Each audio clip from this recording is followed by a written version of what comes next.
बिस्मिल्लाहिर्रहमानिर्रहीम। रसूलुल्लाह सल्लल्लाहु अलैहि वआलिहि वसल्लम ने क़यामत की निशानियाँ बहुत सारी अहादीस में ज़िक्र फरमाई हैं कि क़यामत से पहले कैसे हालात होंगे। उन निशानियों में से रसूलुल्लाह सल्लल्लाहु अलैहि वआलिहि वसल्लम ने एक बड़ी निशानी कसरत के साथ ज़लज़लों का आना, उसका ज़िक्र फरमाया।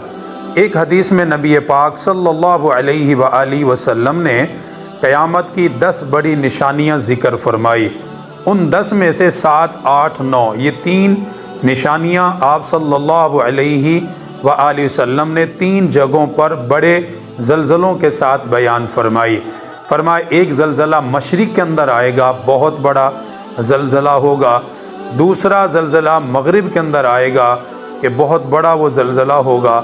और तीसरे नंबर पर जज़ीरतुल अरब। फरमाया इन 3 जगहों पर बहुत बड़े बड़े ज़लज़ले क़यामत से पहले आएंगे।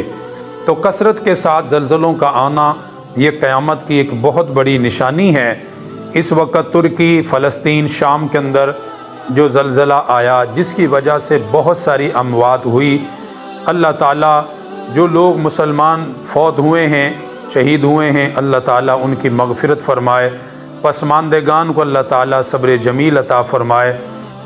इस वक्त जो तुर्की के अंदर अमवात की तादाद तकरीबन 8000 से ज़्यादा हो चुकी है और तकरीबन 2 लाख के करीब लोग अभी शदीद बीमारी और इस तकलीफ़ के अंदर हैं और उसमें लाखों लोग इस ज़लज़ले से मुतासर हुए हैं और कई बड़ी बड़ी मज़बूत बिल्डिंगें ज़ेर ज़मीन हो चुकी हैं।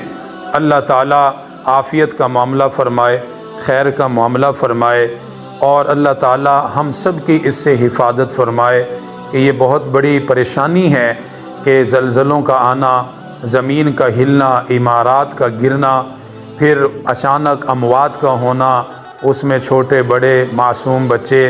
अल्लाह ताला से हमेशा आफ़ियत मांगते रहनी चाहिए कि अल्लाह ताला किसी आज़माइश और इम्तिहान में मुब्तला न फ़रमाए। अल्लाह ताला हमेशा खैर का मामला फ़रमाए। अपने लिए, दूसरों के लिए हमेशा दुआ करते रहें।